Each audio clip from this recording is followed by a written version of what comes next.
This is from my latest book, which is called Wayward. It was published last summer. And one of the things that's been really striking to me, reading from this book now from sequestration while all this is going on, is how much it's a book about pleasure, and therefore, in a way, what an innocent book it is. It was written in a time of innocence. So this is a little sonnet honoring that innocence. It's called No End to Happiness. No end to happiness, no end to woe, no way to know which weighs more. Today, bliss carries my small boat turning, oars lost already miles upstream. Bliss, a word we're barely allowed these days to use.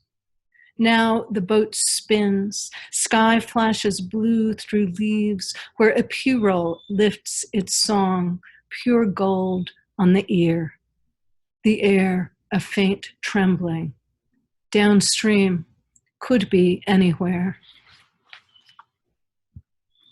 And then I'd also like to read a poem that finishes my book about Antarctica that seems now, although we're not in Antarctica, weirdly appropriate to this moment, because one of the things about being in Antarctica is that you are isolated. You are in some ways sequestered there, and you begin to distrust your senses.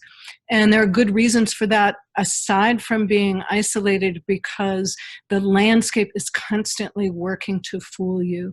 Through reflection, through refraction, you get all kinds of visual anomalies, and you start to see things where they don't actually exist. One of the things that this poem refers to is a moment in Shackleton where he's describing they're on this terrible journey, they're stranded in Antarctica, they're not expecting anyone to survive, although many people do survive, and they're stuck out there. And they know, because they're scientists, that they are watching the sun set, and for the last time for 3 months, because it's going to stay down.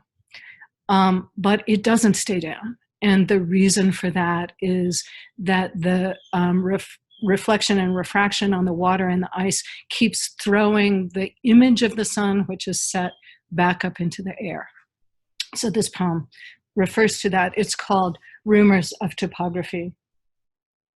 First decide where water stops and ice begins, then where ice ends and land takes over, as if you will ever see land here or anything lying under the ice that cannot shrug it off.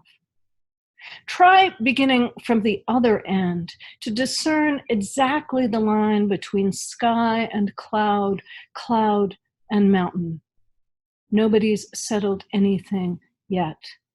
Try to decide where the horizon locates itself and whether the sun hovers above it or selfless illusionist has merely projected itself on the air. All for your pleasure.